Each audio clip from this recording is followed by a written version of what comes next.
Alexandre Pantoja is fighting Joshua Van in December. Now, who's going to win this fight? Well, first of all, who's going to win this fight? Let's take a look at their latest performances, in which Alexandre fought Kaya Sakura, in which both started off great until Alexandre got Kaya Sakura in a rear naked choke and slapped Kaya Sakura in round 2. He's going to go out. He's out. He is out, and still! After this, Alexandre went on to fight Kai Kara France, in which Alexandre started off great, got Kai Kara France in a rear naked choke, and made Kai Kara France tap in round 3. It's under the chin. Kara France desperately trying to stay in the fight. He will not. That's it. Now let's take a look at Joshua Van's latest performances, in which he fought Bruno Silva, in which Joshua Van dropped Bruno Silva in round 1. Joshua Van then dropped Bruno Silva twice in round 2.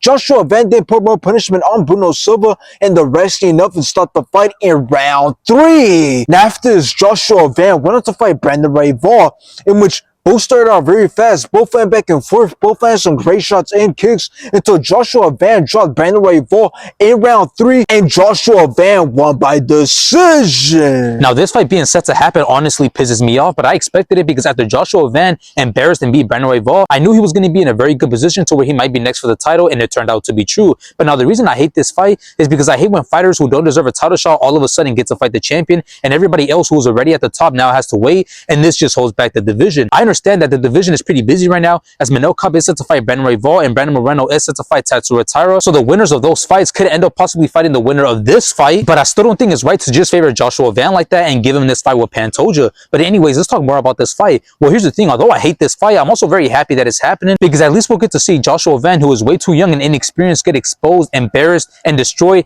by Alexandre Pantoja, because if Royval couldn't get the job done, even though he should have been able to, Pantoja will, and he will make Joshua Van look like the bum that he is. So the way I see this fight playing now is that if the fight stays on the feet, Pantoja will be the one in control. I understand that Joshua Van has the speed and is very good when it comes to letting his hands go, as he finds success with landing some crazy combinations, but I don't think he belongs at the top right now. So Alexandre Pantoja will be able to stand and exchange with him, but what I'm 100% sure that Alexandre Pantoja will dominate and finish this fight is when the fight goes to the ground. He will expose Joshua Van for being an incomplete fighter with no takedown defense or grappling, and he will submit him. So in the end, fuck Joshua Van, and Alexandre Pantoja will win this fight.